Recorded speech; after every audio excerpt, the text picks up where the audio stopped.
Melquisedec, rey de Salem. Entonces, definitivamente es un tema muy interesante, se presta a mucha discusión y creo que una de las cosas pues que va a enriquecer el tema va a ser su participación y a medida que vayamos avanzando, usted se va a dar cuenta por qué. Entonces, como le decía, vamos a hablar acerca de Melquisedec, rey de Salem, que la verdad pues de que es uno de esos personajes que en las escrituras es como un poco misterioso. Y prácticamente el misterio está en el sentido de que los pasajes en los que se habla acerca de él son pocos, porque solo está Génesis 14, el Salmo 110 y Hebreos capítulo 7. De ahí no hay más, de ahí no hay más. Pero el asunto es de que a pesar de que se habla tan poco de él, es tremendo precisamente la aplicación que el escritor de Hebreos le hace precisamente a ese personaje, ¿no? Y eso es lo que hace que sea tan especial y que sea tan importante. Empezando primeramente por la mención de Génesis 14, mire qué es lo que sucede, lo que dice Génesis 14 del 17 al 24. Hermano Yacir, ¿nos puede leer esa cita, por favor? Génesis 14 del 17 al 24. Con mucho gusto y buenas noches a todos. Buenas noches. Cuando volvía de la derrota de Kedorlaomer y de los reyes que con él estaban, salió el rey de Sodoma a recibirlo al valle de Sabe, que es el valle del rey. Entonces Melquisedec, rey de Salem y sacerdote del Dios Altísimo, sacó pan y vino y le bendijo diciendo: Bendito sea Abraham del Dios Altísimo, creador de los cielos y de la tierra. Y bendito sea el Dios Altísimo, que entregó tus enemigos en tu mano y le dio a Abraham los diezmos de todo. Entonces el rey de Sodoma dijo a Abraham: Dame las personas y toma para ti los bienes. Y respondió Abraham al rey de Sodoma: He alzado mi mano a Jehová Dios Altísimo, creador de los cielos y de la tierra, que desde un hilo hasta una correa de calzado, nada tomaré de todo lo que es tuyo, para que no digas: yo enriquecí a Abraham, excepto solamente lo que comieron los jóvenes y la parte de los varones que fueron conmigo, Aner, Escol y Manre, los cuales tomarán su parte. Correcto. Esta es la primera mención que las escrituras tienen acerca de Melquisedec y en qué contexto está. El contexto en el que está es precisamente de que anteriormente menciona la escritura de que entre los criados de Abraham y los criados de Lot había comenzado a haber cierta disputa, ¿no? Porque, y fíjese la razón por la que peleaban precisamente por la prosperidad que Dios les había dado a ambos, pues. Entonces, en algún momento Abraham le dijo a Lot, mira, le dijo, no podemos seguir así, le dice, es más, solo pasamos peleando, así que mejor hagamos una cosa, elegí a qué lado te quieres ir y nos separamos. Y dice la escritura, pues, de que Lot eligió un lado que se veía bien bonito, que dice la escritura que se veía como el huerto del Edén, pero a la hora de las horas, a la hora de las horas, ¿en qué vino a resultar eso? Que Lot fue poniendo poco a poco sus tiendas hasta que llegó a Sodoma y Gomorra. En esa área en la que estaba viviendo Lot, hubo una guerra de 4 reyes contra 5. Y Lot, pues, sacó terminación, se lo llevaron cautivo. Entonces, cuando le dijeron a Abraham, mira, fíjate de que a Lot se lo han llevado. Entonces vino Abraham, fue con unos criados a rescatarlo, pero lo interesante es precisamente de que cuando Abraham venía de rescatar a Lot, dice que una de las cosas que se encontró a este sujeto, que las escrituras le llaman Melquisedec, rey de Salem y sacerdote del Dios Altísimo.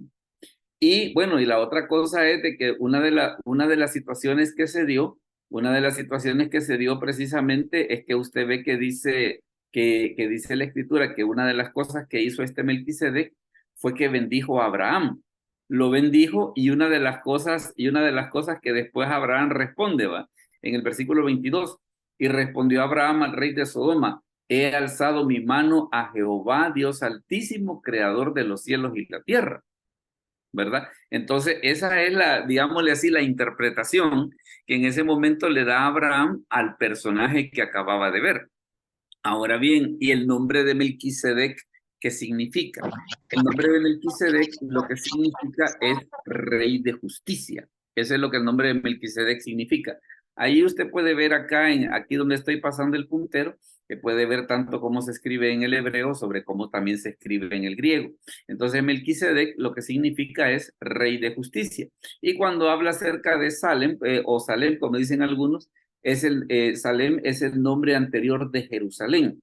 Fíjese de que entre Salem y Shalom, que es una palabra que nosotros hemos oído mucho, que es la palabra para hablar acerca de paz, la verdad que en el hebreo las dos palabras se parecen. Ya vamos a ver un poquito, pues cuando hablemos un poquito mejor acerca de esa palabra, sobre cómo está la situación.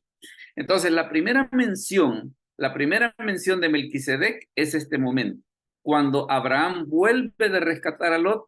¿Y qué es lo que sucede? Dice que entre las personas que le sale al encuentro es este Melquisedec. Abraham le da diezmos y Melquisedec lo bendice. Una de las cosas que es importante que hay que tomar en cuenta, mire, y que habían personas que tenían el conocimiento del Dios verdadero, claro que sí, como quienes, por ejemplo, como Jetro, sacerdote de Madián, como Balaam, ¿verdad? El que hay en el libro de Números, o sea que habían personas, aparte del pueblo de Israel, que tenían conocimiento del Dios verdadero. Entonces, en este caso, pues este Melquisedec también vendría a entrar en esa categoría. Pero mire la otra cosa que es la otra situación que es importante. Esto que le quiero explicar y nos va a servir de base precisamente para el tema este que estamos viendo, es precisamente por qué Melquisedec se le aparece, por qué Abraham se topó con Melquisedec. Y por eso es de que este tema que vamos a ver ahorita nos va a servir de base precisamente para ya después cuando hablemos de Melquisedec con más propiedad. Porque fíjese que Abraham resulta de que, bueno, por lo menos el concepto que yo tengo es que este Abraham definitivamente en su relación con Dios, él estaba en otra frecuencia. Eso sí que de veras le puedo decir con toda seguridad de que Abraham estaba en otra frecuencia. ¿Por qué le digo esto? Mire, por ejemplo, en este caso lo que dice Génesis 27. Lo que dice Génesis 27. Hermano Cristian, ¿nos puede leer Génesis 27, por favor? Con gusto, pastor. Ahora pues devuelve la mujer a su marido, porque es profeta, y orará por ti y vivirás. Y si no la devolvieres, sabe que de cierto morirás tú y todos los tuyos. Correcto. Vea de que en este caso, aquí es en una de las ocasiones en las que Abraham miente sobre que si Sara era su esposa o su hermana. Pero mire en este caso, cuando dice que Abimelech la iba a tomar por esposa, dice que salió Dios y le dijo, cuidadito me tocas a esa mujer. Esa mujer tiene marido. Claro, Abimelech le dijo, mira, le dijo yo, la verdad que yo mala intención no tuve. Él me dijo que era mi hermana, pues yo lo tomé, yo tomé tal cual él me dijo. Pero vea en este caso el concepto que Dios tiene de Abraham. Acá en este caso, mire lo que dice en Génesis 27, que Abraham es profeta. Abraham es profeta. Es interesante este hecho de que las escrituras digan que Abraham es profeta, ¿verdad? Por aquello de que a veces nosotros pensamos de que profetas era como digamos Isaías, Jeremías, pero bien interesante que las escrituras llamen a Abraham profeta. Entonces, eso le da a usted una idea sobre precisamente qué era el tipo de relación que Abraham tenía para con Dios.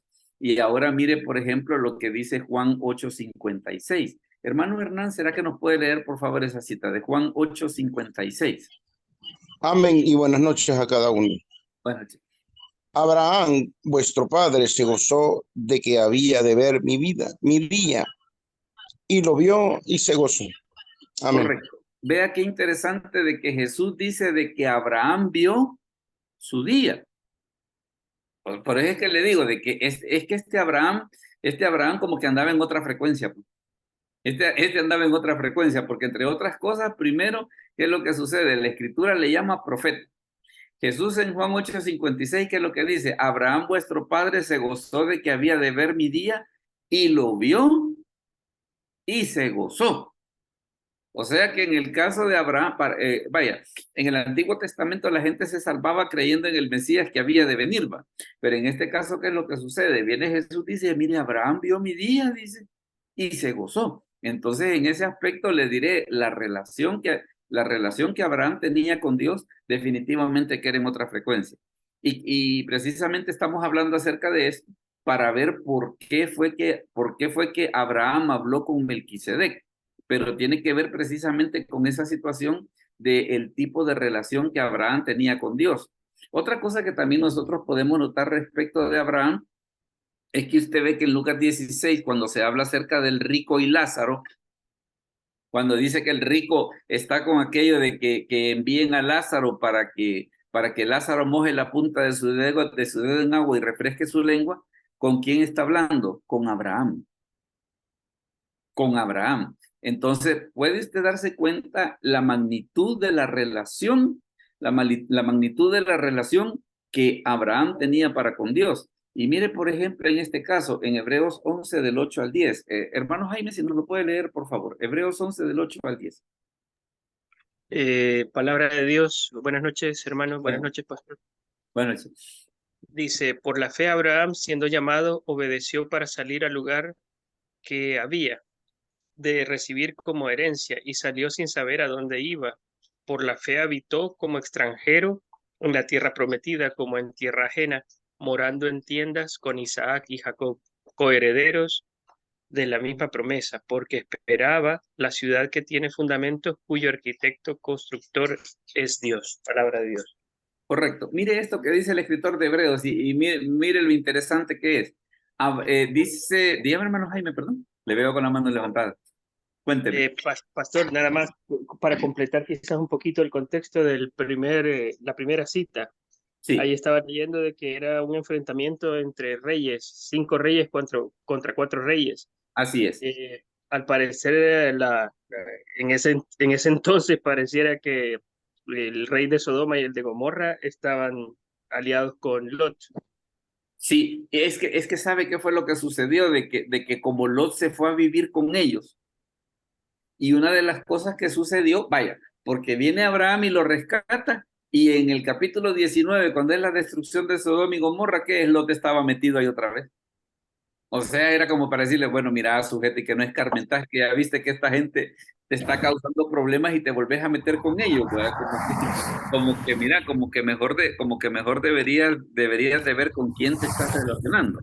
Entonces, pasaba esa situación precisamente, pasaba esa situación es cierto, él se relacionaba con ellos, por estar relacionado con ellos, se mete en problemas, Abraham lo rescata y se vuelve a meter otra vez en lío. Ahora, fíjense que, perdón. Y pareciera que eso Abraham lo manejó con pinzas porque rechazó todo repartimiento del botín, por decirlo así. Así es, así es. No Entonces, quería juntos, pero no revueltos, ¿no? sí, sí, pues, y es que fíjense que con Abraham pasaba una cosa, y es lo que pasa con este pasaje que usted nos acaba de leer. El asunto es de que Abraham, digamos, tenía tanta prosperidad material, y es esto bien interesante lo que dice el escritor de Hebreos, que dice de que en el versículo 9 dice, por la fe habitó como extranjero en la tierra prometida, como en tierra ajena, morando en tiendas. ¿Por qué Abraham no construyó una casa? Abraham no era nómada, no era una costumbre bíblica. Pero mire la explicación que da el escritor de Hebreos. Ah, bueno, y Abraham tenía dinero como para hacerse una casa a todo dar, ¿verdad? Tenía dinero como para hacerse una casa a todo dar. Pero ¿por qué dice la escritura? Y el versículo 10 nos da la explicación sobre por qué Abraham no construyó una casa. Dice, porque esperaba la ciudad que tiene fundamentos, cuyo arquitecto y constructor es Dios. Entonces él estaba como aquí, yo, ¿por qué voy a hacer una casa aquí? Si mire, si yo voy a tener una casa en los cielos. Entonces, por eso estoy mencionando todo esto, precisamente para que veamos de que Abraham, en lo que respecta a la relación con Dios, él estaba en otra frecuencia. Y precisamente porque Abraham estaba en otra frecuencia, por eso es de que dentro de las tantas experiencias que se pueden agregar a lo que él tuvo, fue precisamente el encuentro con Melquisedec, ¿verdad? Porque le digo, al único al que en el Antiguo Testamento que lo ve es él. El único que lo ve es él, y se ve esa situación de que cuando a Abraham le preguntan, mira, ¿y vos con quién ven? Yo he estado con Dios, yo he estado con Dios, ¿verdad? Entonces, pero vemos esa situación pues de que Abraham definitivamente que con Dios tenía una relación muy, muy diferente. Mire, por ejemplo, lo que ocurre en este caso con Hebreos 11 del 17 al 19. Hebreos 11 del 17 al 19. Oscar, si lo lees, por favor. Hebreos 11 del 17 al 19. Por la fe Abraham, cuando fue probado, ofreció a Isaac, y el que había recibido las promesas ofrecía su unigénito, habiéndosele dicho, en Isaac te será llamada descendencia, pensando que Dios es poderoso para levantar aún de entre los muertos, de donde en sentido figurado también le volvió a recibir. Mire el otro incidente que ocurrió con Abraham cuando Dios le dice que sacrifique a Isaac. Según el escritor de Hebreos y según lo que usted acaba de escuchar de la lectura que Oscar nos hizo, ¿qué es lo que sucede? Abraham pensó, lo voy a sacrificar porque si yo lo mato, como Dios es fiel a sus promesas, ¿qué es lo que sucede? Dios lo puede resucitar. Pero Abraham estaba claro en una cosa, Dios no puede fallar. Dios no puede fallar y Dios no puede mentir. Entonces, si Dios me ha dicho que en Isaac te será llamada descendencia, quiere decir, según la explicación que da el escritor de Hebreos, aunque yo lo mate, como Dios tiene que cumplir su promesa, Dios lo puede levantar de entre los muertos. Y vea que dice, al final del 19, dice, en donde en sentido figurado también le volvió a recibir. Entonces, ¿qué es lo que sucede? ¿Qué es lo que tenemos en el caso de Abraham e Isaac, perdón, el padre entregando al hijo en sacrificio, ¿verdad? Y entonces, a la luz de todo esto, usted puede darse cuenta de que definitivamente la fe o sea, la fe en la fe que Abraham tenía o el tipo de experiencias que Abraham vivía, definitivamente que estaban fuera de lo normal. Entonces, si a eso le suma de que Dios le llama profeta, que Jesús dice que Abraham vio su día, que en el rico y Lázaro, Abraham es el que está allá explicándole al rico por qué no puede hacer lo que él dice. Vemos en la primera cita de Hebreos que dice de que Abraham vivía en tiendas de campaña porque esperaba una ciudad celestial. Dice. Entonces, definitivamente que este tipo andaba en otra onda. Su fe definitivamente andaba en otra revolución. Dígame, hermano Jaime. Agréguele todo el tema de la concepción de Isaac. Uh-huh. Sí. O sea, con Sara tan mayor, él también. Es que los dos prácticamente estaban en una situación bien complicada. Y eso que no le estoy mencionando, el pacto de los animales divididos, que le diré, esa es una parte bien fumable de las escrituras que un día de estos lo vamos a agendar para poder explicarlo. Porque eso cuando Dios pacta con Abraham y que parten los animales, no hombre, esa es una cosa pero bien tremenda. Solo para que usted, estamos viendo todo esto, precisamente para que vea usted digámosle así, la clase de relación que Abraham tenía para con Dios. Es por eso de que Abraham es llamado el amigo de Dios. Bueno, esa situación de que cuando iba a ser la destrucción de Sodoma y Gomorra, Dios llega a la tienda de campaña de Abraham y mira, vení, tomémonos un café y una quesadilla. ¿Va? Entonces, ¿qué es lo que sucede? Está esa situación de que definitivamente era la relación de Abraham con Dios era inusual. Era inusual. Era un personaje que se relacionaba con Dios como pocas personas en el Antiguo Testamento. Pocas personas en el Antiguo Testamento se relacionaban con Dios de la manera que Abraham lo hacía. Es por eso de que vemos precisamente que quién es el que ve a Melquisedec, Abraham. ¿Pero por qué? Mire, porque fíjese que ese caballero resulta que él tiene una relación con Dios que está fuera de lo normal. La manera en la que Dios se relaciona con él es muy diferente. Es muy diferente. Bueno, pero mire la otra cosa que sucede y que también es importante que nosotros podamos comentar. Y es la mención de Melquisedec en el Salmo 110, que es el segundo pasaje en las Escrituras que lo menciona. Porque decíamos de que prácticamente las únicas menciones de Melquisedec, ¿dónde están? Génesis 14, el Salmo 110 y las menciones que el escritor de Hebreos hace al final del 5, al final del 6 y el capítulo 7, donde le dedica. De ahí no hay más. De ahí no hay más. Ahora mire, dígame, perdón. Hola. Pastor, tal vez en contraste o paralelo o comparativo, quizás solo Enoc, ¿verdad? Sí, sí, sí, porque ese dice que Dios se lo llevó y no murió. Cabala. Bueno, Sí. pero no existe el seno de Enoch, sino que No, no, sino que el que existe es el seno de Abraham, ¿va? Pero es precisamente por esa situación de que la relación que había entre esos dos definitivamente que era única. Era una relación bien única. Ahora, ¿qué es lo que sucede? Ya vimos la cita esta de Génesis 14, la relación que Abraham tenía con Dios, y ahora mire el segundo pasaje que nos habla acerca de Melquisedec, mire qué es lo que dice, que es el Salmo 110. El Salmo 110, déjeme ver, aquí en este caso están los versículos del 1 al 4, déjeme ver. Hermano Miguel Luna, ¿será que nos puede ayudar en la lectura de ese pasaje? Salmo 110 del 1 al 4. Bueno, Salmo 110 del 1 al 4. Si va manejando o alguna situación así, no se preocupe, podemos poner a alguien más a que lo haga, pero si nos pudiera ayudar. Amén, pastor. A ver, Amén, dígame. pastor. Buenas noches. Jehová dijo a mí, Señor, siéntate a mi diestra hasta que ponga a tus enemigos por estrado de tus pies. Jehová enviará desde Sión la vara de tu poder, domina en medio de tus enemigos. Tu pueblo se te ofrecerá voluntariamente en el día de tu poder, en la hermosura de la santidad. Desde el seno de la aurora tienes tú el rocío de tu juventud. Juro Jehová y no te arrepentirás, tú eres sacerdote para siempre según el orden de Melquisedec. Bueno, vea que una de las situaciones en este caso que ocurre con Melquisedec, que primero, ¿dónde está? En un salmo mesiánico. Está en un salmo mesiánico. O sea, ya desde ahí el autor del salmo dice, mire, aquí en este salmo las reglas son otras. Aquí en este salmo las reglas son otras. Entonces, ¿dónde mete a Melquisedec? Lo mete en un salmo mesiánico.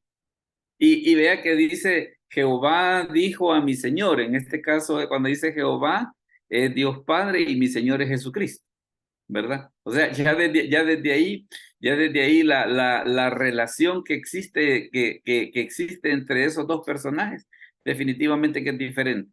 Y luego después viene y dice, tú eres sacerdote para siempre según el orden de Melquisedec. Mire lo que dice también el resto del Salmo, que vale la pena que lo podamos leer. Hermana Leslie, ¿nos puede leer los versículos del 5 al 7, por favor, del Salmo 110? Es el segundo párrafo que está en la pantalla.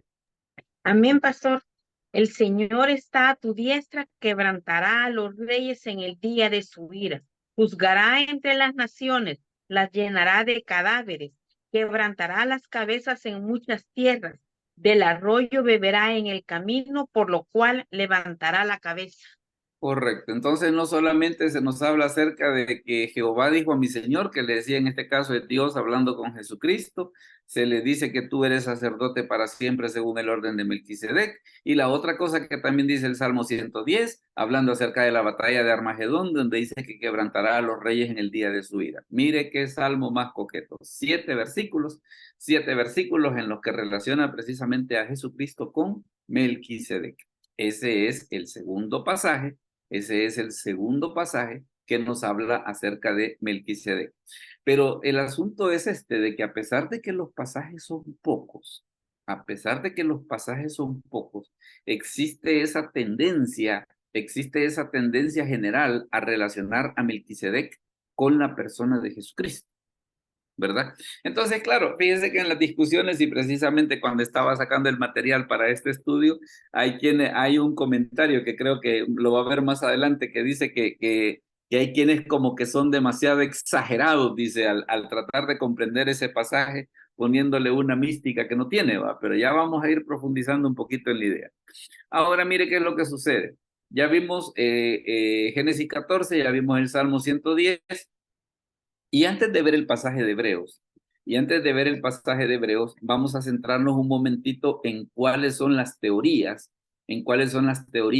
sobre quién es Melquisedec. ¿Cuáles son las teorías sobre quién es Melquisedec? La primera teoría dice que Melquisedec es un personaje histórico. O sea que Melquisedec era como, digamos, como Balaam, como Moisés, era un personaje de la época.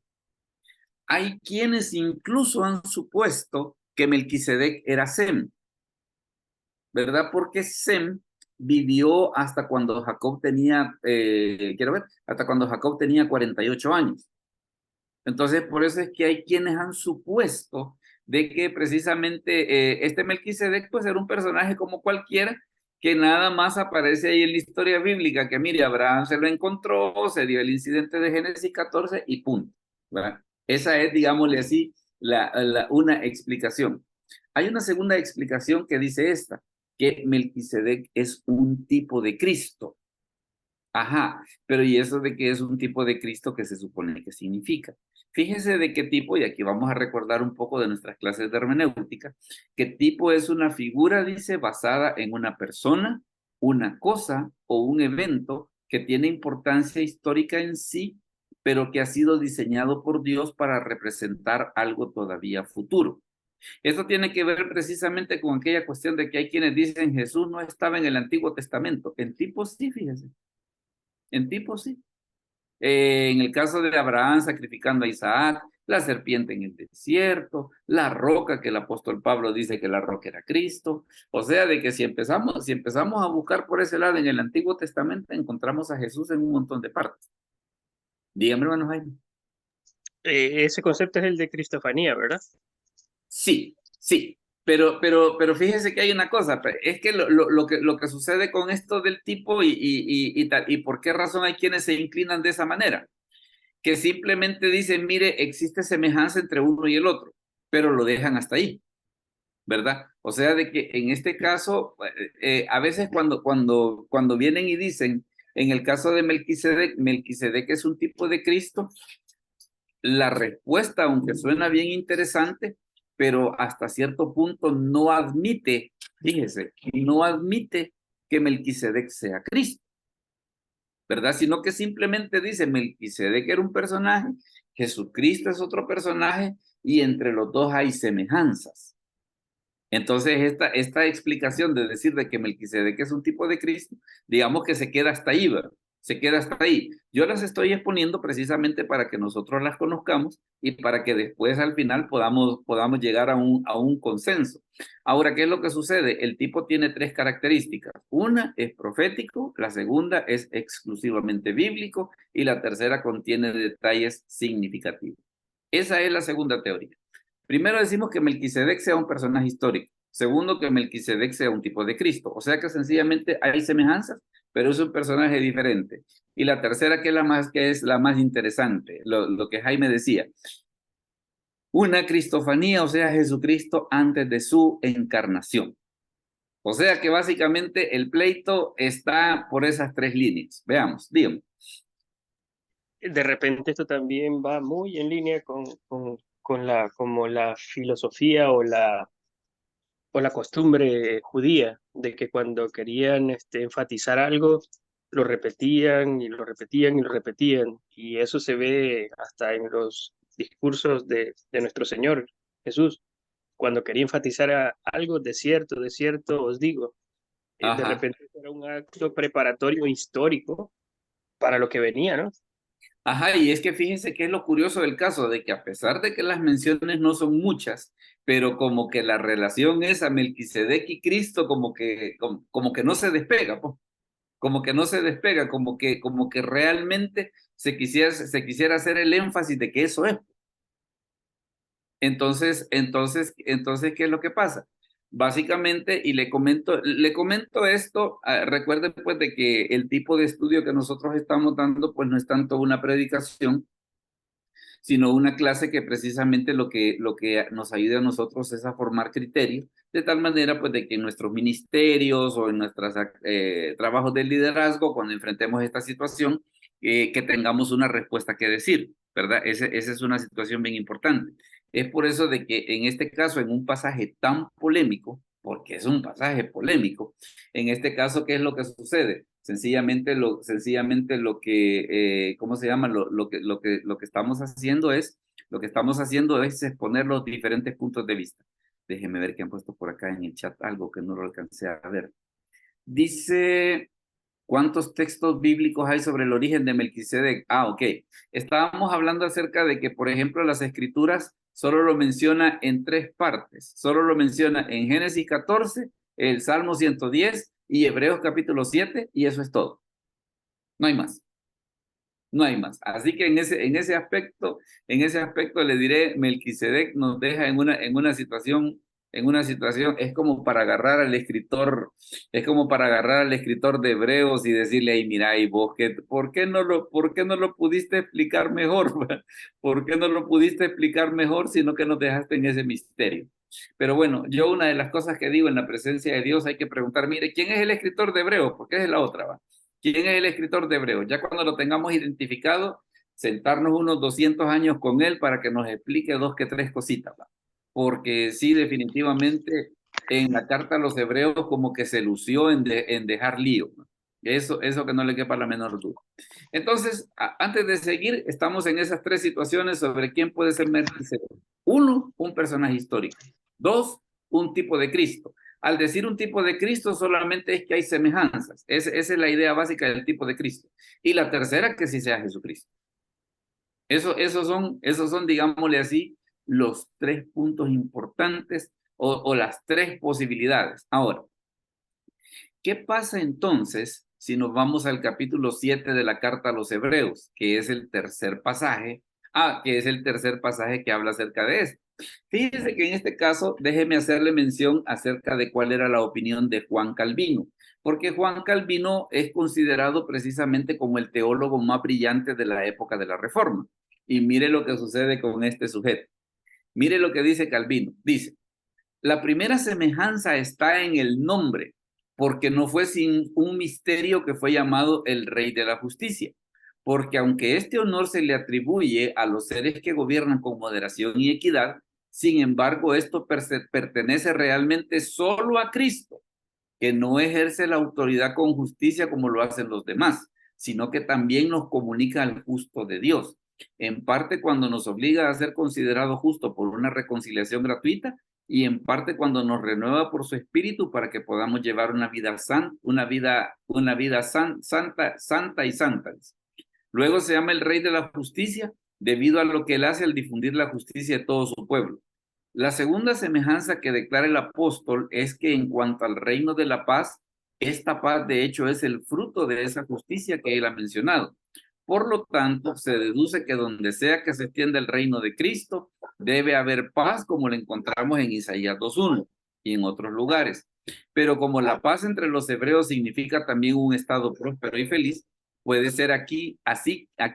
Sin embargo, prefiere entenderlo aquí, esa paz interior que tranquiliza la conciencia y la hace confiar en Dios. O sea, él se queda así como quien dice, mire, yo tengo mis duditas sobre quién puede ser Jesucristo. Y mire por qué. Veamos, hermano Eduardo, ¿nos puede leer esa cita de Hebreos 7 del 1 al 3, por favor? Hebreos 7 del 1 al 3. Hola. O hermana Noemí, si lo puede leer, por favor, Hebreos 7 del 1 al 3. Es la cita que está en pantalla. Hebreos 7 del 1 al 3. Dios bendiga. Sí, pastor, ahorita. A ver.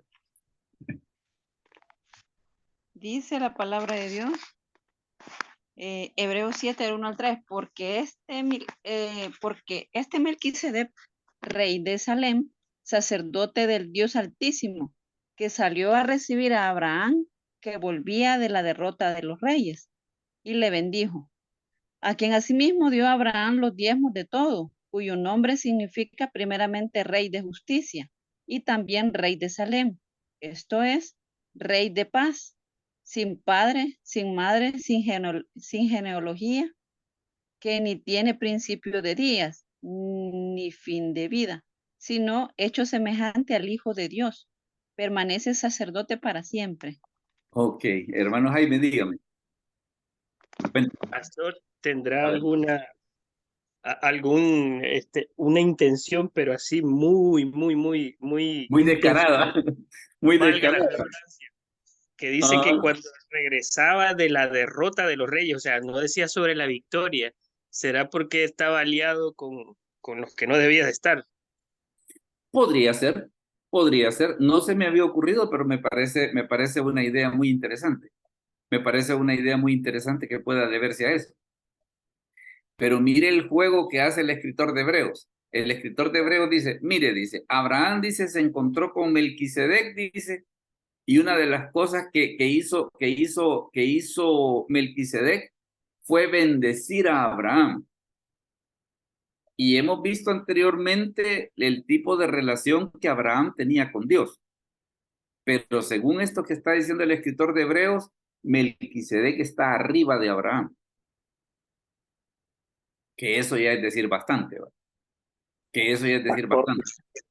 Dígame. Hola.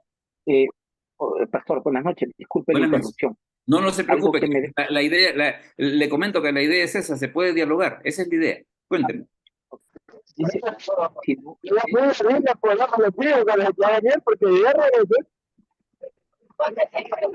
Como que tiene ruido de fondo, hermano. Como 2 meses, 3 meses. Hola, hola. No, pero es de normal, ¿ya? Pero no, yo me he ido por otro lado. ¿Quién se...? No, me he ido peleado con la iglesia, me he ido enojado con la iglesia. Dígame, veamos quién es el que está hablando, Me he ido que nos está haciendo esa interrupción ahí. Ok. Veamos, ¿cuál era la pregunta? Disculpe, ya perdí al hermano que tenía el inquietud. Hermano Toniel era, ¿no? Sí, Pastor. A ver, Mire, dígame. dice, siempre me ha intrigado que dice, sino hecho semejante al Hijo de Dios. Entonces yo por eso discrepaba con unos hermanos, porque les decía yo, pero dice semejante al Hijo de Dios, no dice Hijo de Dios. Entonces es como que fuera un parecido al Hijo de Dios. ¿Cómo se podría interpretar eso si hacemos una cristofanía que dice que el Hijo de Dios? O sea, sin Sí. entrar en... Sí, y eso es lo que le quiero comentar. Precisamente, perdón, los que dicen que Melquisedec no es Cristo, sino que es un tipo de Cristo, ese es digámosle así, que ese es uno de los puntos de los que se agarran, que nos dice, mire, no dice que Melquisedec es el Hijo de Dios, sino que es semejante al Hijo de Dios. Hay una salvedad que, por cierto, hacen algunos comentarios que dicen que es Melquisedec el que se parece a Cristo y no Cristo el que se parece a Melquisedec. Podría sonar como una cuestión de que el orden de los factores no altera el producto, pero en este caso quizás sí. En este caso quizás sí, ¿verdad? En el hecho de decir, mire, Melquisedec es el que se parece a Cristo. Ahora, claro, si usted ve el versículo, ¿qué es lo que dice? Primero dice, es rey de justicia y rey de paz. Una de las cosas que dicen los comentaristas es que ¿por qué está en ese orden? Porque primero tiene que haber justicia para que haya paz. Por eso es de que está la justicia primero y la paz después. Ahora, los que niegan que Melquisedec sea Cristo, cuando en el versículo 3 dice sin padre, sin madre, sin genealogía, moción de orden. Dice. Jesús tiene un padre que es Dios, tiene una madre que es María y tiene una genealogía que está en Mateo capítulo 1. ¿Verdad? Y eso que yo le acabo de decir, en más de algún comentario lo va a ver. Que cuando quieren votar esa situación de que Melquisedec sea Cristo, cuando se entra esta parte de sin padre, sin madre y sin genealogía, ellos así lo quieren votar. Sin padre, momento, Jesús tiene un padre, Dios, una madre, María, genealogía, Mateo capítulo 1, Lucas capítulo 3. Pero ¿qué es lo que sucede? La forma en la que otros teólogos la ven es lo siguiente. Mire, cuando dice sin padre, sin madre y sin genealogía, es porque, por ejemplo, allá en el libro de Génesis, cuando se habla acerca de Melquisedec, no se dice quién es el papá. No se dice de qué línea sacerdotal es, sino que sencillamente el tipo aparece, habla con Abraham y después se va, con permiso, ya me voy, de dónde vine, no le voy a decir. ¿Verdad? Entonces, precisamente por esa situación es donde viene el escritor de Hebreos, mire, ¿sabe qué es lo que sucede? Dice. Y es que digámosle así, una de las situaciones importantes, que porque el tema de Melquisedec se da en la carta a los Hebreos, porque la carta a los Hebreos fue escrita a judíos precisamente que se habían convertido, pero que tenían duda en regresar al judaísmo. Entonces, ¿qué es lo que sucede? Una de las cosas que el escritor de Hebreos hace es decirles, vaya, mire ustedes que la gran cosa, que el sacerdocio de Aarón y todas las cosas, pero es que Jesucristo es del sacerdocio de Melquisedec. Y el sacerdocio de Melquisedec es tan, digámosle así, tiene tanta autoridad que aún que aún Abraham le tuvo que dar diezmo a él. Entonces, si ellos están con la cosa de decir, mire, nos vamos a regresar al judaísmo porque en el judaísmo estábamos mejor. Mire, pero es que en Cristo tenemos el sacerdocio de Melquisedec, ¿verdad? Y este Melquisedec es tan importante, según dice el escritor de Hebreos, de que dice, aún Abraham, que para los judíos Abraham es un personaje, ¿verdad? Que aún Abraham le tuvo que dar diezmos. Entonces, ¿qué es lo que sucede? Viene y dice, mire, este Melquisedec dice, sin padre, sin madre, sin genealogía, que ni tiene principio de días, ni fin de vida, sino hecho semejante al Hijo de Dios. Ahí es donde se agarran los que dicen, no, Melquisedec no es Cristo, sino que solamente hay semejanza entre los dos. Ok, pero sigamos leyendo a ver qué es lo que el escritor de Hebreos, qué es la sorpresa que el escritor de Hebreos nos tiene. Mire, por ejemplo, en este caso, lo que decía Juan Calvino precisamente acerca de eso. Dice, prefiero esta interpretación a la de padre desconocido porque el apóstol quería expresar algo más enfático que la familia de Melquisedec era oscura o desconocida. Tampoco me molesta esta objeción, que la realidad no se corresponde con la figura o el tipo, porque Cristo tiene un padre en el cielo y una madre en la tierra, que era lo que yo le estaba comentando hace un momento. ¿Quién dice eso? Juan Calvino. Porque el apóstol inmediatamente explica su significado al agregar sin descendencia o parentesco. Luego exime a Melquisedec de lo que es común a los demás, un descenso por nacimiento, por lo cual quiere decir que es eterno, de modo que su comienzo de los hombres no debía ser buscado. O sea, de que ya Juan Calvino en su momento, le menciono a Calvino precisamente porque dentro de los teólogos de la Reforma prácticamente es considerado el teólogo más lúcido, ¿va? O sea que este Calvino, en cuestión de amplitud teológica, hay quienes lo consideran incluso mejor que Lutero. Y Calvino dice, no, mire, para mí, dice Calvino, no es. Para mí no es. Pero sigamos.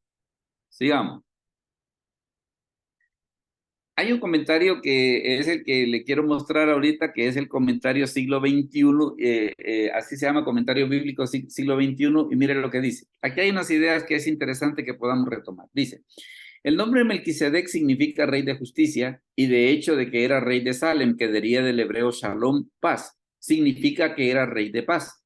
En nombre, por lo menos, él anticipó el reinado mesiánico de justicia y paz. Más importante aún, él se identifica como sacerdote del Dios Altísimo, que bendijo a Abraham y recibió del gran antepasado o patriarca de Israel los diezmos de todo.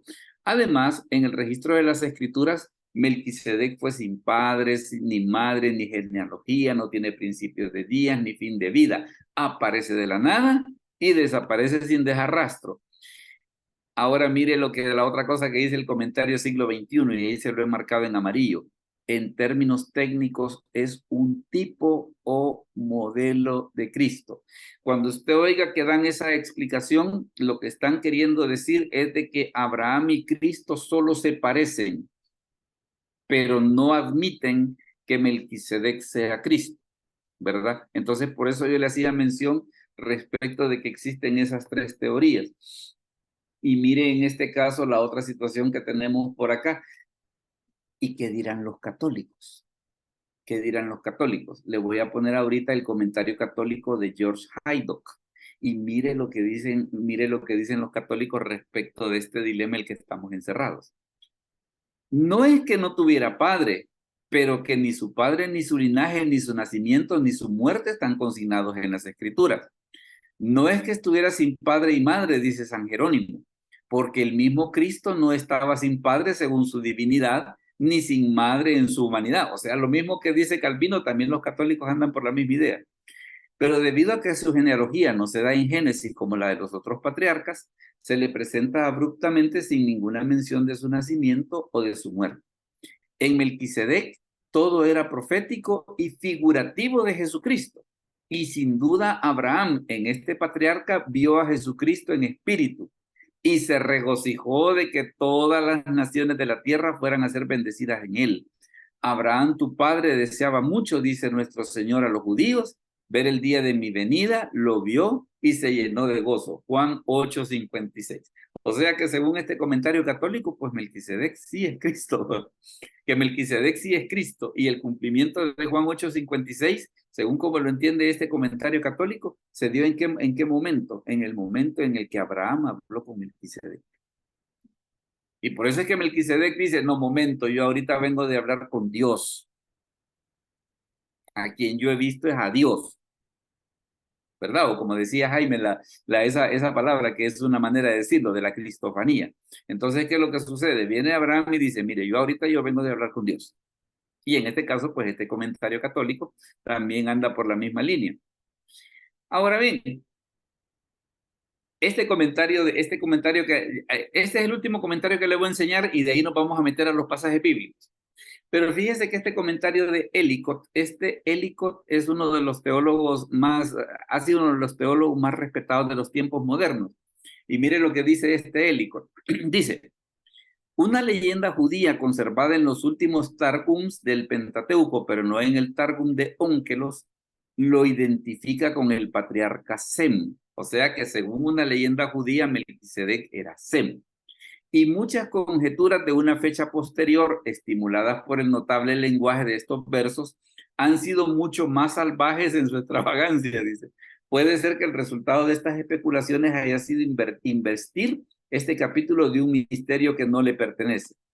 De los hechos registrados en Génesis, ninguno se pasa por alto, excepto el regalo del pan y del vino. La bendición también se menciona solo en términos generales. El idioma de la Septuaginta es, por regla general, seguido de cerca en todo momento. O sea que lo que el escritor de Hebreos hace es de que cuando habla este capítulo 7 que estamos viendo, todas las citas que las hace de acuerdo a la versión de los 70. La tradición judía afirma enérgicamente que este Salem ocupó el lugar en el que luego se encontraba Jerusalén. Y ciertamente Salem es el nombre poético de Jerusalén, Salmo 76:2. Esta tradición que se encuentra en Josefo y en el más antiguo de los Targums concuerda bien con las circunstancias de la narración en la medida en la que podemos seguirlas y parece merecer aceptación. O sea, de que ellos también están en el mismo pantano, pero ¿qué dice la Escritura? Veamos qué dice la Escritura. Hermana Guadalupe, ¿nos puede leer Hebreos 7:3, por favor? Hebreos 7:3, que es la cita que está en pantalla. Veamos. Buenas noches. Sí. Buenas noches. Se dice la palabra de Dios, dice así. Hebreos 7:3. Sin padre, sin madre, sin genealogía, que no tiene principio de días, ni de fin de vida, sino hecho semejante al Hijo de Dios. Permanece sacerdote para siempre. Perdón, correcto. pero veo. No se preocupe, pero mire qué interesante que dice que sin padre, sin madre, sin genealogía, dice no tiene principio de días ni fin de vida. O sea, este personaje es del tipo de personajes con el que Abraham se relacionaba y era el tipo de experiencias que Abraham tenía. Ahora mire lo que dice Hebreos 7 del 6 al 8. Hermano Otoniel nos puede leer Hebreos 7 del 6 al 8, es el segundo párrafo. Pero aquel cuya genealogía no es contada de entre ellos, tomó de Abraham los diezmos y bendijo al que tenía las promesas. Y sin discusión alguna, el menor es bendecido por el mayor. Y aquí ciertamente reciben los diezmos hombres mortales. Pero allí, uno de quien se da testimonio de que vive. Mire qué interesante los dos líos que nos mete el escritor de Hebreos, cuando dice, bueno, ¿y Abraham por qué le dio? ¿Por qué? No, Melquisedec, ¿por qué bendijo a Abraham? Porque en el versículo 7, mire lo que dice, sin discusión alguna, el menor es bendecido por el mayor. O sea que Melquisedec es más que Abraham. Nada más. Versículo 8, aquí ciertamente reciben los diezmos hombres mortales, pero allí, en el momento en el que Abraham vio a Melquisedec, pero allí uno de quien se da testimonio de que vive. Suena muy a Cristo, suena muy a Cristo. Entonces, esa es la cuestión de que le digo, al estar en la presencia de Dios hay que buscar al escritor de Hebreos, sentarse unos 200 años con él y decirle, mira papito, ¿y qué fue lo que quisiste decir vos? ¿Por qué? Porque lejos de aclarar el asunto, como que nos dejaste más enredado la cosa. Ahora mire el otro versículo que la Escritura nos tiene acá, Hechos 7 del 12 al 14. Veamos, hermana Ana de Maldonado, ¿nos puede leer Hebreos 7 del 12 al 14? Amén, pastor. Porque cambiado el sacerdocio necesario, permítame, lo voy a buscar en la Biblia. Como no, no se Hebreos preocupe. 12, 7 del 12 al 14. 14, sí. Del 12 al 14. Así Y es. habiendo considerado esto, llegó a casa de María, la madre... No. Hebreos 7. Hebreos 7. Ay, perdón. 7:12, ¿verdad? Así es. Cuando oyó Jacob, ese, ¿verdad? No, tampoco. Hebreos 7, 12. Hebreos 7, 12. Perdón. No se preocupe, nosotros esperamos. Gracias. Ahorita. 7:12. Hoy sí. Cambiando, dice, porque cambiado el sacerdocio, necesario es que haya también cambio de ley. Y aquel de quien se dice, esto es de otra tribu, de cual nadie sirvió al altar, porque manifiesto es que nuestro Señor vino de la tribu de Judá, de la cual nada habló Moisés tocante al sacerdocio. Correcto. Ahora, hay una cosa, déjeme ver, hermano Daniel, contestemos al hermano Daniel y después vamos a comentar ese versículo que nos acaban de leer. Dígame. No, pastor, nada más, que son temas bastante difíciles, como lo dice usted, ¿verdad?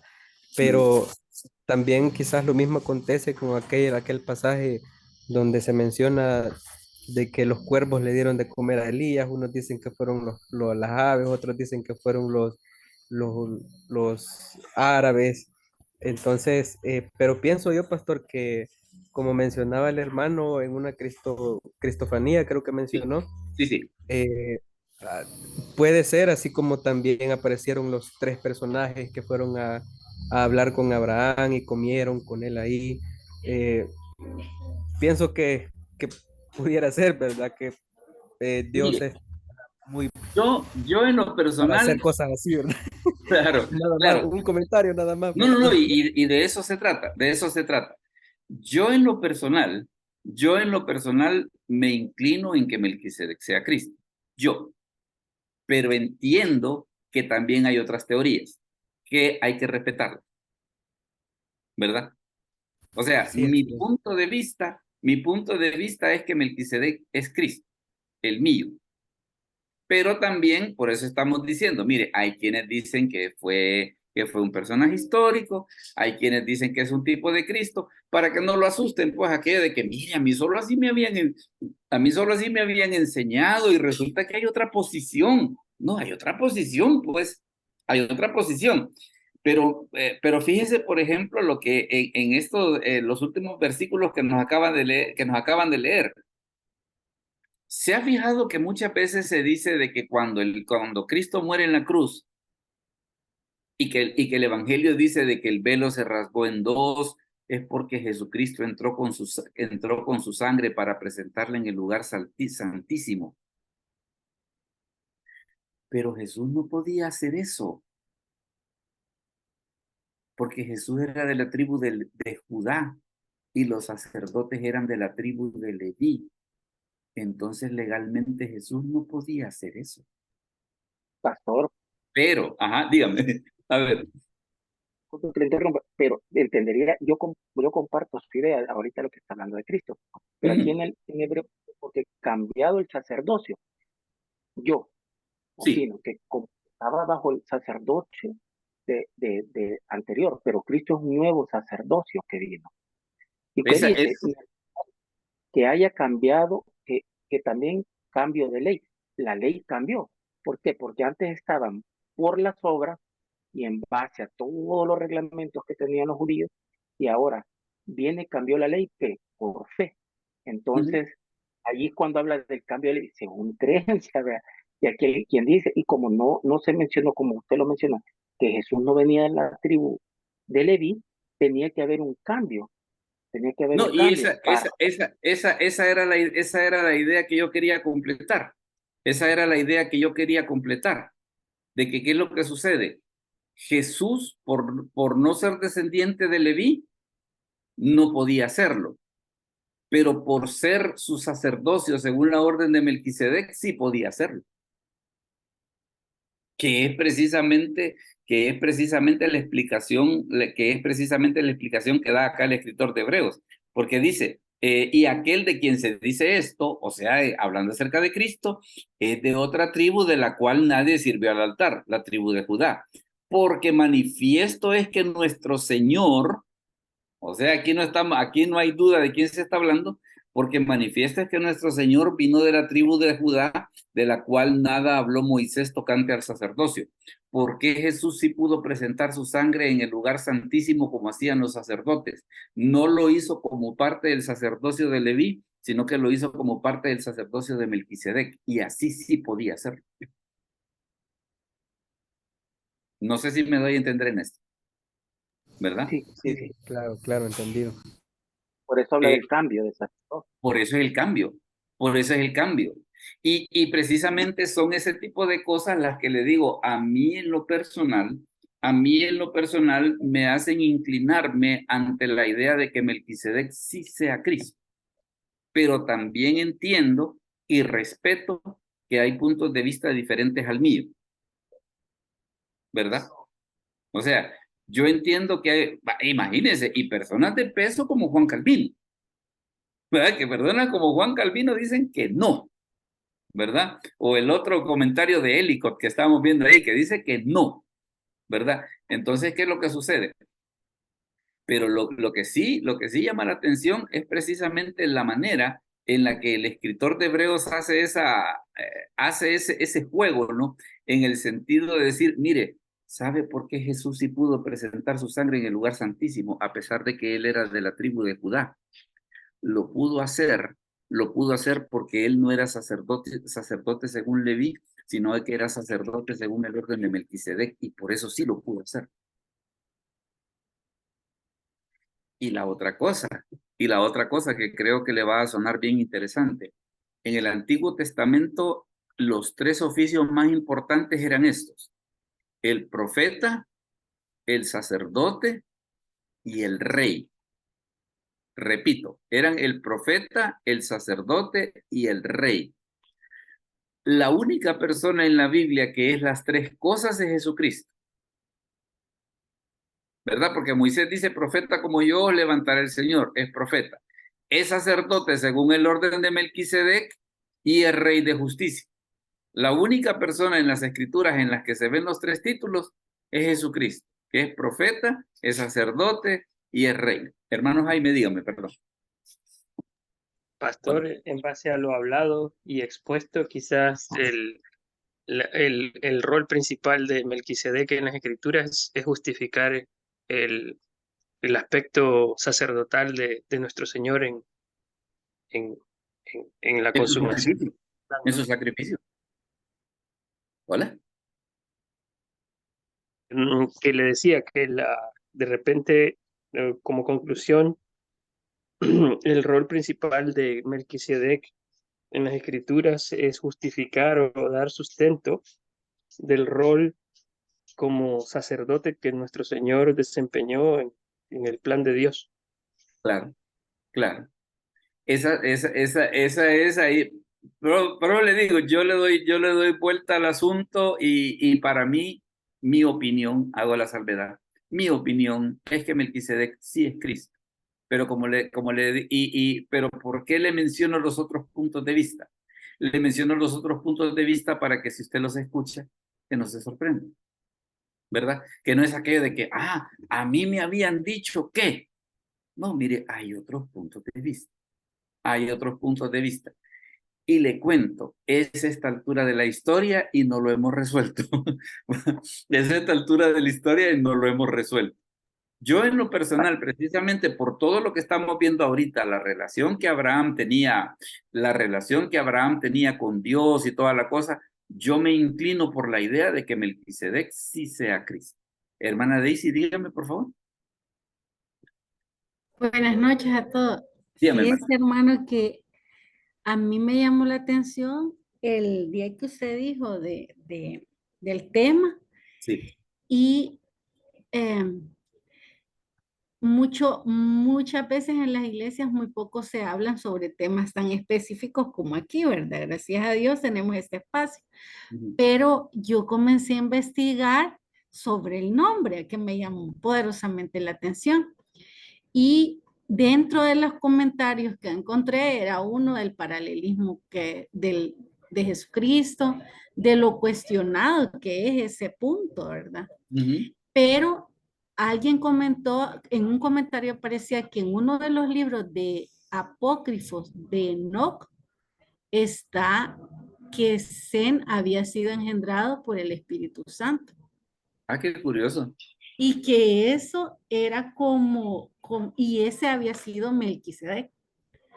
Entonces, esa parte, yo estuve esperando en toda la clase que mencionara cuando dijo las referencias de los católicos, ya lo va a decir, ya lo va a decir. Y estuve totalmente en silencio para esperar ese punto.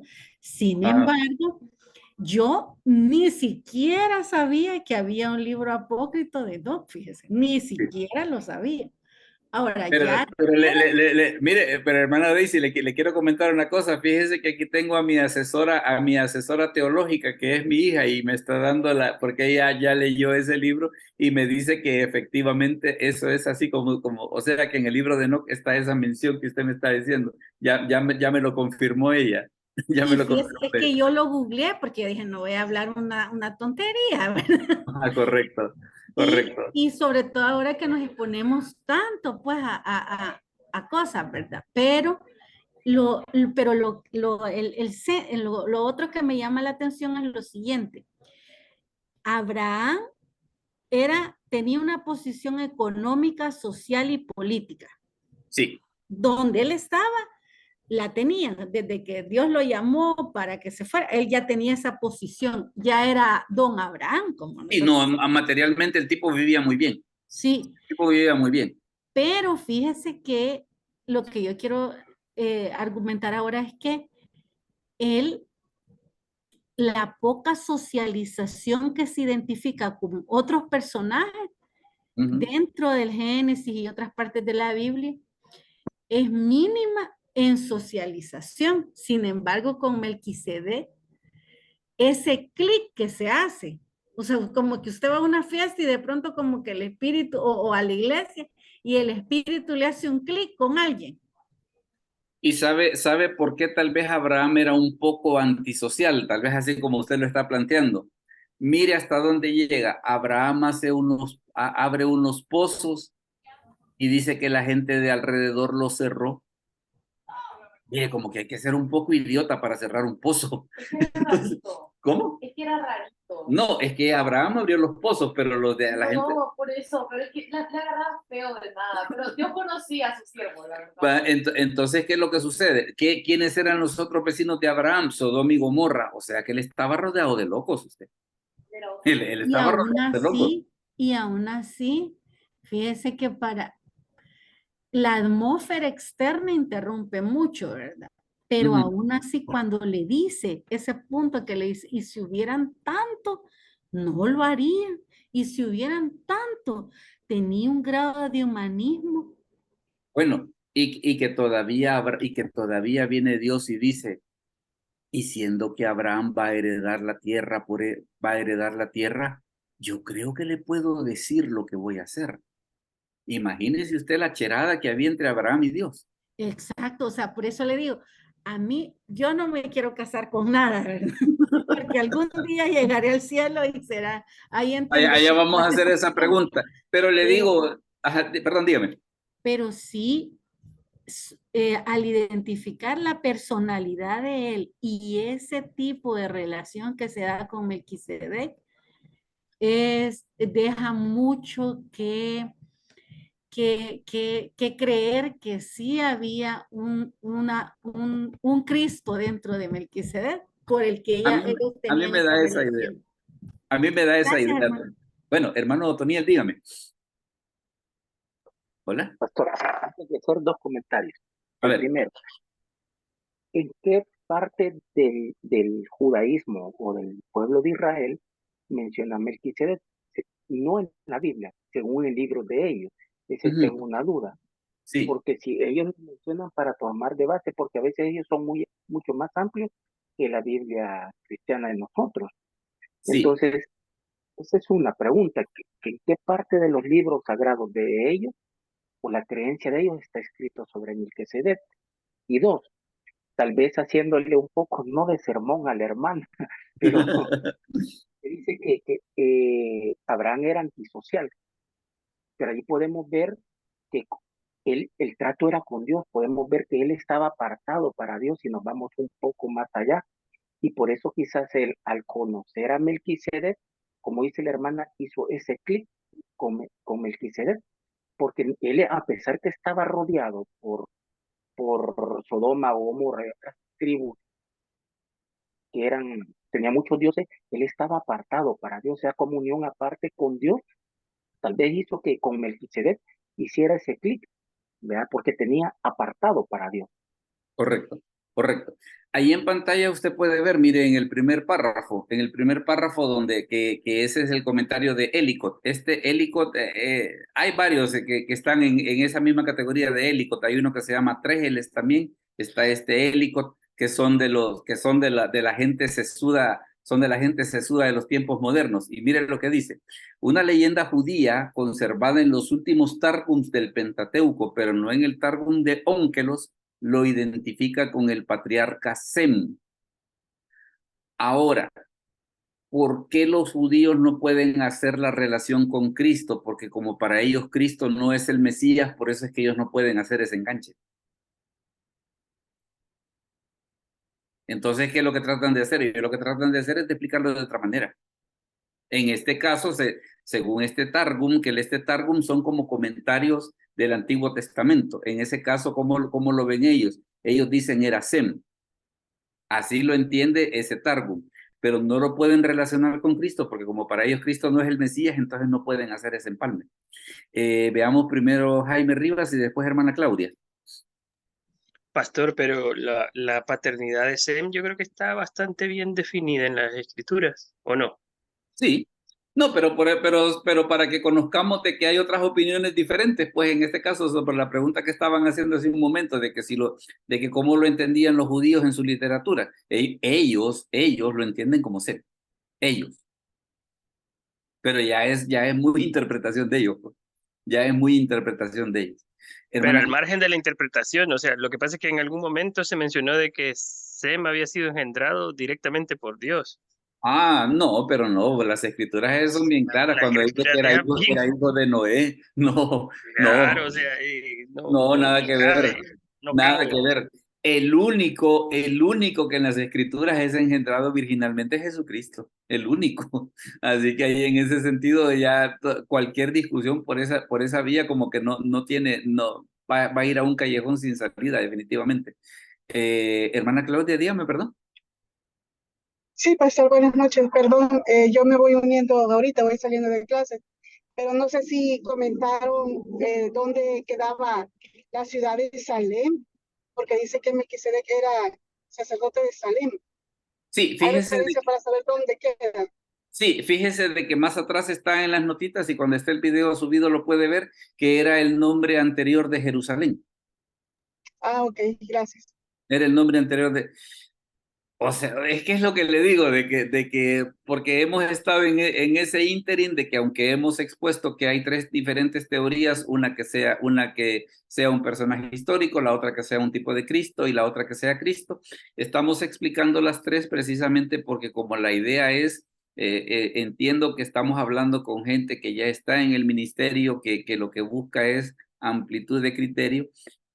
Yo en lo personal, y por eso les comentaba, yo me inclino por la idea de que Melquisedec sea Cristo. Yo, pero entiendo que hay otras personas que piensan diferente. ¿Verdad? Entiendo y respeto eso. ¿Verdad? Ahora, yo en lo personal me inclino por la idea de que sea Cristo. Ahora mire las otras cositas que hace el escritor de Hebreos. Es que le digo, a este sujeto primero hay que identificarlo quién es y después en el cielo hay que ir a sentarse con él mínimo unos 200 años para que explique 2 que 3 cositas. Mire lo que dice Hebreos 7:23. Y los otros sacerdotes llegaron a ser muchos debido a que por la muerte no podían continuar. Mas hablando de Cristo, por cuanto permanece para siempre, o sea que no se muere, tiene un sacerdocio inmutable, por lo cual puede también salvar perpetuamente a los que por él se acercan a Dios, viviendo siempre para interceder por ellos. Porque tal sumo sacerdote nos convenía, santo, inocente, sin mancha, apartado de los pecadores y hecho más sublime que los cielos, que no tiene necesidad cada día, como aquellos sumos sacerdotes, de ofrecer primero sacrificios por sus propios pecados y luego por los del pueblo, porque esto lo hizo una vez para siempre, ofreciéndose a sí mismo. Porque la ley constituye sumos sacerdotes a débiles hombres, pero la palabra del juramento posterior a la ley, al Hijo hecho perfecto para siempre. ¿verdad? O sea, de que el escritor de Hebreos, a él como que está con esa situación de que a nosotros nos quede claro de que Cristo como sacerdote es mejor que el sacerdocio de Aarón. Que esa es bueno, las palabras clave de la carta a los hebreos son mejor y superior. O sea que todo lo que tiene Cristo es mejor o superior a lo que tiene el judaísmo. Y ese es el énfasis, de la carta. Hermano Cristian, dígame. Sí, pastor, quizás lo que el escritor a los hebreos nos quiere dar a entender es la superioridad de Cristo, ¿va? Que Claro. Cristo tiene una superioridad más allá, es superior a la ley, dice, es superior a Moisés, es superior al a los templo. ángeles, al Exactamente. templo. Entonces, cuando habla del sacerdocio, dice que tal sacerdocio nos conviene porque el primer sacerdocio, quizás como los sacerdotes morían, había cierta debilidad, pero este nuevo sacerdocio que como dice el mismo escritor que Cristo, pues, según la ley, no podía ser sacerdote porque venía de la tribu de Judá. Correcto. Y más a la tribu de Leví era que se le había otorgado tal sacerdocio. Entonces quizás la aparición de Melquisedec, podríamos decir, es para darnos a entender de dónde procede esa autoridad de Cristo, ¿verdad? El Claro. sacerdote que es superior a lo que ellos mismos habían recibido por medio de la ley. Ese es mi comentario, pastor. Claro, no, y muy bonito aporte. Y fíjese que es por eso de que Jesús, como sacerdote de Melquisedec, él sí podía entrar al lugar santísimo y ofrecer su sangre. Amén. Entonces en ese aspecto vemos de que Melquisedec, con todo y sus líos, pues también hay 2 que 3 problemas que resuelve. Y la otra situación que les estaba comentando de que, por ejemplo, hay los 3 oficios más importantes en el Antiguo Testamento, ¿cuáles eran? El profeta, el sacerdote y el rey. En el Antiguo Testamento no hay nadie que haya sido las 3 cosas. O era 1 de 3 o 2 de 3, pero no los 3. La única persona en las Escrituras que es mencionada que es profeta, sacerdote y rey es Jesucristo. Solamente Jesucristo es las 3 cosas. Entonces ya allí deja una situación bien interesante respecto de por qué las Escrituras tratan de relacionar bastante a Melquisedec con Jesucristo, a pesar de que los pasajes no son muchos, ¿verdad? A pesar de que los pasajes no son muchos, pero los que hay, pues como que no nos dejan, a mí en lo personal, pues le digo, me invitan a pensar de que Melquisedec sí sea Cristo, aunque también entiendo que van a haber otras personas que van a tener otros puntos de vista y que igual se deben de respetar. Veamos algo otros comentarios al respecto antes de anunciarles el tema de la próxima semana. ¿Algún otro aporte o algún otro comentario que quieran hacer al respecto? Hermano Jaime, dígame. Pastor, esto no abona este comentario que voy a hacer no abona al discernimiento, sino más bien a alertar sobre las herejías que se levantan de repente en estas cosas. Hay bueno, yo lo vi a través de una película, pero realmente es se supone que es basado en hechos reales, que hubo una brote de brujerías en Estados Unidos, en un pueblo que así se llamaba, Salem. Las Ah, brujas de Salem, sí, creo que se sí, llama sí. la película. Sí, A todas las fue, brujas de Salem, creo que se llama. es una total herejía, pues. Y nada más quería comentar esto, Pastor. Sí. No, y fíjese que es bien interesante porque yo aunque no he leído mayormente del tema, pero sí una de las cosas que me estaba topando un día de estos, que dos que tres distorsiones sobre la manera en la que ese tema se ha manejado. Dime, permítame que mi consejera quiere opinarles, dime. ¿Cómo se llama la persona que comentó eso? Se llama Jaime Rivas.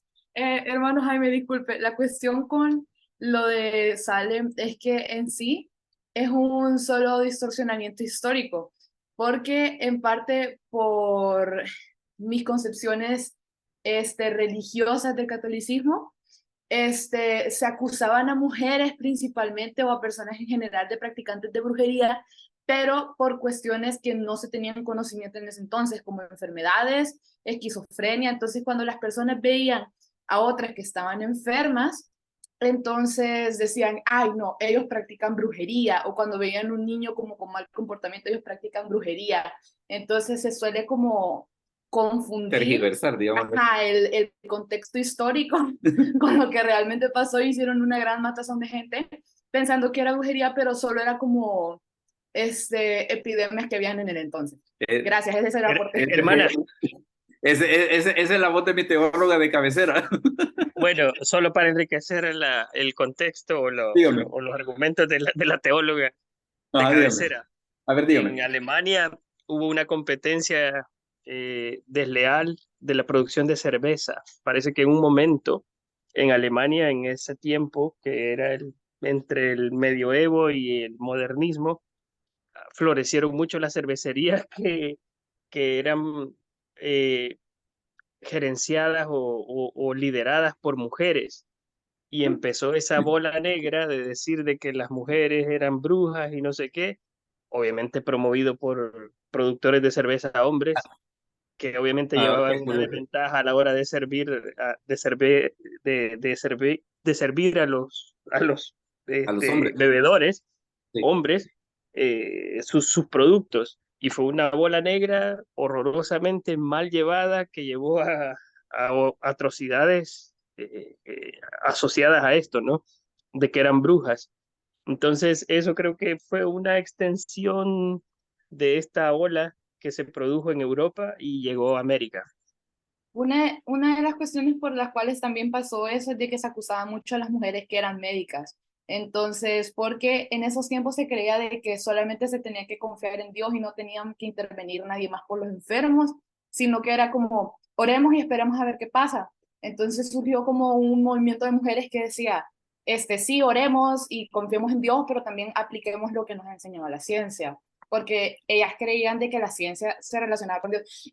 Explícalo en un tema aparte. Bueno, lo vamos a Pero tener. también las principales ejecutadas fueron mujeres que eran doctoras. Conceptualmente, las transfusiones de sangre eran una herejía. Fíjese que, bueno, el que descubrió la circulación sanguínea, Miguel Servet, precisamente la Inquisición lo declaró hereje. Qué ídolo, él es un ícono. Lo declaró hereje. A ver, primero la hermana Daisy y después la hermana Claudia creo que tenía una opinión. Hermana Daisy primero, veamos. Gracias, hermano. Fíjese que de ese tema de las brujas de Salem hay varias versiones. Y no es que que quieren cambiar el tema.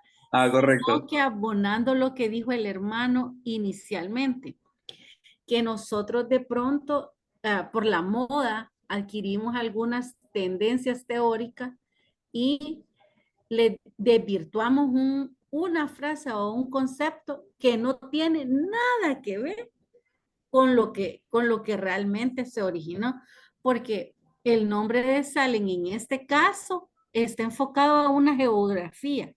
Es una ciudad de Estados Unidos. Y en el tema es el otro lado del mundo, ¿verdad?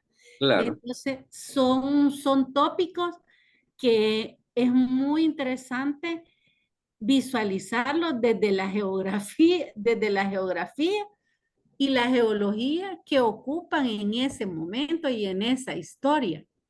que como bien lo acabamos de decir, no tiene absolutamente nada que ver. Ahora, un punto que sí comparto con Mi asesora. su asesora y su discípula también, creería yo, Ah, es olvídese, me reta que, esta mujer. sí, es que muchas mujeres, y se ha tomado ese punto de referencia para las teorías modernas del género, del liberalismo feminista, del feminismo y etcétera, porque fueron madres de familia que tenían hijos con discapacidades o problemas especiales que eran llevados a las hogueras precisamente para que no siguieran reproduciéndose o fueran parte de la sociedad. Eso es lo único que voy a tocar. Pero de ahí por lo demás, como decía el hermano, son tendencias que hay que pedirle mucha sabiduría al Señor para ubicarnos y Mire, estudiar bien. le vamos a dar forma a ese tema y prometo agendárselos posteriormente. Sí, ¿verdad? lleve varios, hermanos. No, si mire, si por ejemplo el chico que hace la grabación, como él se congrega conmigo los domingos, me dice, mire, hay que hablar de esto y de esto, así que a todo el mundo tengo que andar ahí pues, complaciendo la agenda a todos, ¿va? Una Pero agenda virtual, una agenda en Drive para que todos tengamos. sí, no olvides, esto es serio. A ver, hermano Jaime, dígame antes de comentarles el tema de la próxima semana. No, pastor, sin contrariar a la hermana que acaba de opinar, el A ver, tema es que dice las brujas de Salem y no las brujas de Nueva York, las brujas de Nueva Jersey, las brujas de Las Vegas, que estarían más acordes, ¿no? correcto. Lleva una intención, una connotación, un reto, como usualmente el diablo trabaja. Así, sí. Sí, porque una de las cosas que muchas veces ese tipo de movimientos, como tanto las brujas de Salem o el ejemplo que usted ponía de las cuestiones de las llamadas brujas cerveceras, tienen que ver más que todo con la ignorancia de la gente. Y en ese aspecto, las escrituras nos dicen, bueno, nos dicen cosas como, por ejemplo, probar los espíritus, nos dice examinarlo todo, retener lo bueno. También nos menciona que nosotros debemos de velar y ser sobrios. Entonces las escrituras en ese aspecto nos invitan a que nosotros tengamos una fe más razonada, pues, ¿verdad? Que no nos dejemos ir de boca ante la primera tendencia que nosotros escuchamos y pensamos de que eso puede ser verdad. Eso sí es una situación que es bien importante. A ver, díganme. Hola. Quizá en nombre de una buena intención se cometieron atrocidades que al final repercuten en la credibilidad de la fe. Es correcto, es correcto. Bien, mire, ha sido una situación muy, muy interesante fíjate, Oscar, que andaba buscando a la hermana Claudia, pero parece ser que se salió de la reunión, entonces no porque ella también creo que tenía una participación, pero al parecer se salió de la reunión, entonces yo también estaba pendiente con eso. Entonces, lo que sucede es precisamente de que tal vez para cerrar ese punto, la cuestión esa de la ignorancia muchas veces afecta mucho. Y fíjese que precisamente por eso me ha dado de base para comentarle cuál va a ser el tema de la próxima semana. Mire, el tema de la próxima semana es este que le voy a poner ahorita, que se llama las dificultades bíblicas. Las dificultades bíblicas. ¿Qué es lo que vamos a ver? Aquí vamos a ver cuestiones como, por ejemplo, mire, ¿y por qué hay cosas que en la Biblia no están claras? Como por ejemplo, como Melquisedec, como la Trinidad, como cosas así por el estilo. Porque hay cosas que no están así pero tan pristinas que no haya ninguna duda. Una de las cosas que vamos a ver en el tema de la próxima semana es de que algunas de esas aparentes dificultades están a propósito. Y la próxima semana yo le voy a explicar por qué, ¿verdad? Porque al parecer como que es parte del plan de Dios para alejar a los malintencionados, ¿verdad? Entonces la próxima semana vamos a ver precisamente ese tema. Dígame, hermano Hernán, perdón. Pastor, solo decía ahí 31 de agosto. ¿Será que la fecha es 31 de agosto? No, la fecha está mala, tendría que ser, quiero ver qué fecha es ahora, 22, ¿va? Ah, pues sí tiene que ser 29. Okay. Sí, Solamente, pastor. y gracias, es que fíjese que incluso la primera fecha estaba mala, yo le había puesto 24 y de ahí sumé 7 y por eso es que es 31, pero va a ser el 29, jueves 29, ya la voy a cambiar para que... Ahí estaremos primeramente Dios. No, pues sí, ahí está. Bueno, y se le agradece. Entonces, la próxima semana vamos a hablar acerca de las dificultades bíblicas, aquella famosa cuestión de que, ¿y la Biblia se contradice? Vamos a ver, vamos a ver un poquito acerca de eso, sobre por qué es que están ese tipo de situaciones en las escrituras, ¿verdad? Así que no me queda más pues que agradecerle su presencia. La verdad que ha sido una reunión que espero y he podido ver pues de que ha despertado mucho interés y de eso se trata, de eso se trata. Hermano Jaime, dígame, perdón, el último comentario. Perdón, pastor, estaba queriendo activar la micrófono. figura de aplauso por el comentario del compañero. Sí, sí. Disculpe. No, pero está bien, está bien. Y la verdad, pues que se les agradece a todos. Hemos tenido un bonito grupo, ha sido una discusión muy interesante. Más tarde va a estar subido el video para que usted lo pueda rever, para los que no lo han visto completo, y para que lo pueda recomendar a quien usted guste. Así que vamos a orar entonces para terminar. Oramos entonces. Padre, te damos gracias por este momento, gracias por esta noche. Bendice a cada uno de mis hermanos que estuvieron presentes, a los que van a ver este video posteriormente, que pueda ser de bendición para sus vidas. Te lo pedimos en el nombre de Jesús. Amén. Bueno, mis hermanos, el Señor les bendiga. Muchas gracias por habernos acompañado y nos vemos la próxima semana. Dios me lo bendiga entonces. Feliz noche. Dios bendiga, buenas noches.